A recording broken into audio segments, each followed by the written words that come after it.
Bom, nós vamos estar apresentando nesse trabalho sobre a cauda bordaleza. Nós vamos em primeiro momento, estar mostrando o histórico da cauda, algumas utilizações, alguns sistemas agrícolas que usam ela.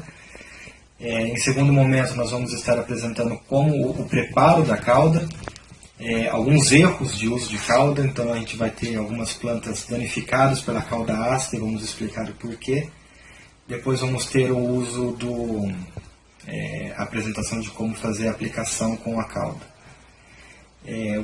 Começando com o histórico, a cauda bordaleza no passado ela foi descoberta por acaso, no começo do século XIX, e é meio nebulosa a história, mas a história que é contada nos livros é que um botânico na França, na região de Bordeaux, ele começou a observar na região que o pessoal que aplicava isso nas suas vinícolas para espantar as pessoas de pegar as uvas, ele começou a perceber que nesses locais não tinha a presença de alguns patógenos comuns à videira. Então, com isso, ele começou a fazer alguns testes e tal, e chegou à formulação da cauda bordaleza básica, né? Que ela é composta por cal virgem, o mais usado hoje em dia é cal virgem, e o sulfato de cobre. Ela é muito utilizada na agricultura orgânica e na agricultura agroecológica pelo simples fato de que você tem muitas restrições com outros produtos e por essa restrição você acaba afunilando muito o que se pode ser usado, e alguns produtos que são usados bastante na agricultura orgânica a cauda sufocaus e a cauda bordaleza. O pessoal geralmente intercala as duas. Ela é de fácil preparo, você consegue preparar ela tanto que cursos da Emater vão até nos pequenos produtores, pequenos agricultores, e te mostra como preparar ela em loco. Com baldes e pedaços de madeira para mexer, você consegue preparar ela em loco. Bom, a gente vai estar aqui agora fazendo um preparo da cauda bordaleza. No campo, a receita que o pessoal geralmente faz é de 10 ou 20 litros. A receita de 10 litros vai 100 gramas de cal virgem para 100 gramas de sulfato de cobre. Para fins didáticos, a gente vai estar fazendo um quarto da receita. 25 gramas de cada um, para fazer um total de 2,5 litros de calda. Primeiro nós vamos fazer a dissolução do cal virgem com água fria. Aqui é meio litro de água, 25 gramas de cal virgem. Tem que lembrar que é sempre o sulfato de cobre por cima do cal virgem, nunca ao contrário, porque você pode coagular a calda. Aqui já está diluído. E em água morna, que facilita a dissolução dos sais de sulfato de cobre, 25 gramas de sulfato de cobre.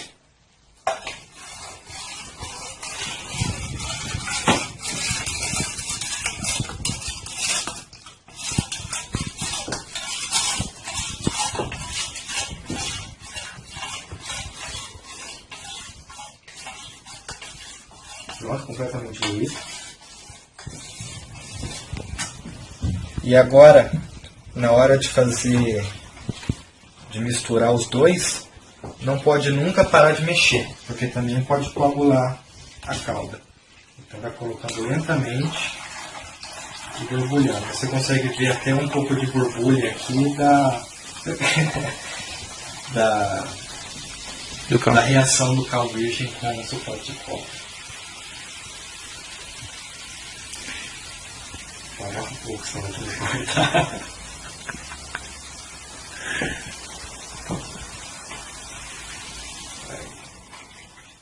Pronto. Então aqui a gente tem... Bom, aqui então a gente preparou uma receita, aqui tem 1 litro. Para fazer 2,5 litros, então na hora que for passar, que nós fizemos a coação e peneirar, a gente adiciona mais 1,5 litro de água e coloca dentro, então, no caso aqui, uma bombinha dessa caseira, né, depende de onde você está, numa postal, e faz a aplicação. O prazo para utilizar depois que foi feita a mistura dos ingredientes é de 24 horas. Nós antecipadamente preparamos uma que tem 3 dias, e aqui ela fica como ela fica 3 dias depois. Então você tem o decantamento das partes, e ela, depois que você for remisturar isso aqui e fazer a aplicação, ela não tem uma boa aderência nas folhas. Então, até 24 horas é o prazo aconselhável para fazer a aplicação da calda. Nós não temos aqui o teste de pH para fazer o teste de neutralização, para saber se precisa colocar mais ou menos cal virgem. Então nós vamos mostrar daqui a pouco para vocês. Nós fizemos uma aplicação com uma calda ácida. Nós vamos mostrar daqui a pouco para vocês o resultado. Bom, a gente sabe que a calda bordaleza ela tem que ser titulada para aferição do pH. E quando a calda ela tem pH ácido, ela causa prejuízos na lavoura. Aqui a gente fez a aplicação da calda bordaleza e a gente não titulou. E os sintomas é evidente que a calda estava ácida. A gente possui algumas plantas aqui com os sintomas da queima na cultura do milho. Aqui a gente pode ver que são as folhas que a gente tinha aplicado antes, toda queimada. E aqui as folhas novas sem a queima, né? Aqui não foi aplicado. Esse aqui foi no milho e a gente também aplicou na cultura do feijão. O feijão é o mesmo sintoma, ele teve algumas queimas. A gente pode notar aqui algumas necroses, a folha bem amarela, perto das folhas normais, que são essas aqui que nós não aplicamos. A gente pode comparar bastante. Aqui causou uma clorose bem intensa e a necrose, o que é o sinal, é o sintoma da queima pela calda ácida. Aqui a gente pode observar que são as folhas que não foram aplicadas a calda. Bom, essa aqui é a nossa primeira calda e a gente esqueceu depois do preparo de filtrar. Aqui para uma forma didática, para mostrar qual a importância da filtragem da calda. Que mesmo depois a gente ter bombeado bastante a bomba, a gente vê que ela entope a pontinha. Pronto aí, tá bom? Vai. Essa aqui é a nossa segunda calda, é preparada já com o processo de filtragem. A gente filtrou toda ela para tirar todas aquelas partículas que podem entupir o bico. Que a gente pode ver bem que está bem com a pressão.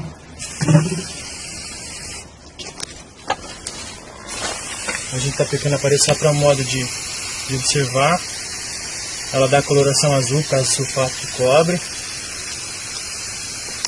Ela tem uma boa aplicação. E lembrando que sempre da questão da tecnologia de aplicação.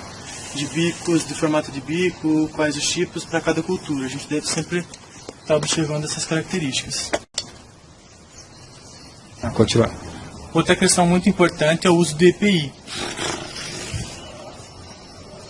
Bom, como a gente está tratando de um equipamento de segurança, por se tratar de uma calda utilizada no controle de doenças, a gente tem que sempre estar prevenindo aquele que está aplicando. No meu caso, completamente errado. A gente sempre tem que usar o EPI, que é o equipamento de proteção individual, porque é um produto que pode também matar a flora intestinal, no caso causando algumas doenças para o próprio aplicador. Então sempre prevenindo essa questão, sempre utilizando o EPI. No preparo da calda bordaleza, a gente tem que sempre estar atento na questão da diluição do sulfato de cobre sobre o cal virgem já diluído, porque vai ter algum problema. Outra questão também, outra característica muito importante a ser avaliada é a aferição do pH. Pois se o pH tiver um pH ácido, ele vai ter fitotoxicidade, como no caso que a gente viu nas plantas lá fora. E pH neutro é o ideal, e o pH acima de 7, ele pode reduzir a eficiência da calda e algumas fitotoxicidades, só que em menor amplitude igual à acidez.